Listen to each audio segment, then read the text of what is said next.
To get started with ASP.NET MVC3, I'll come into Visual Studio and select File, New Project, and under the Installed Templates category of Web, I will find the ASP.NET MVC3 Web Application Project template. We're going to name this template MVC Introduction, and I'll click OK. The dialog box that appears now gives me the ability to create an MVC application from a template.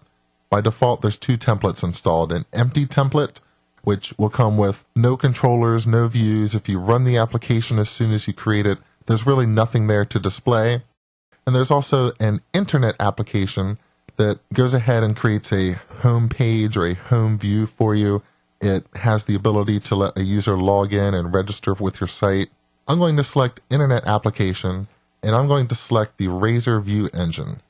We can also go ahead and create an associated unit test project. Right now, the only test framework that I have plugged into Visual Studio is the MS Test or Visual Studio Unit Testing project type. If you're using NUnit or MBUnit or another type of unit testing framework, you can have that plug into this drop-down list.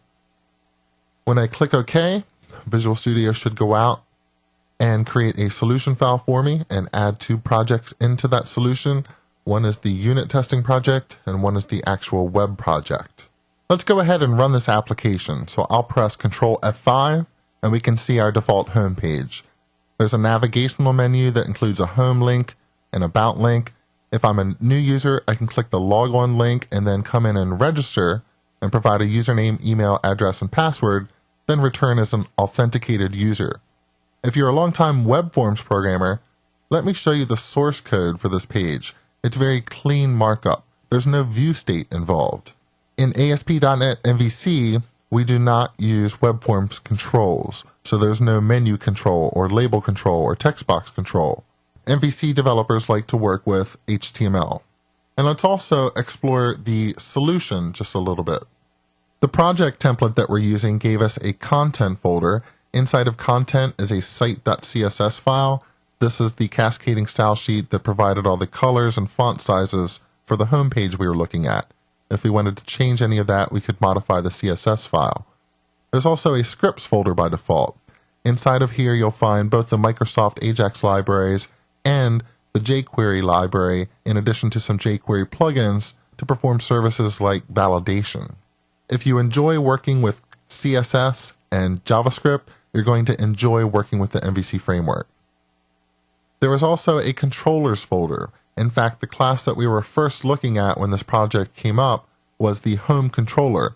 As we're about to find out, home controllers are responsible for responding to a request. So when I come to the /account/register URL, something's going to direct that to a controller that's going to put together some information and render HTML from a view. For instance, we can change this message to Welcome to the ASP.NET MVC course, run the application again, and that's the message that's going to be displayed on our home page. There's also a views folder. Views are those templates that actually render the HTML. If I look at this index.cshtml file, this is a Razor view. It's taking information that it gets from the controller, like the message that we put together, and outputting it into the appropriate location in the HTML markup.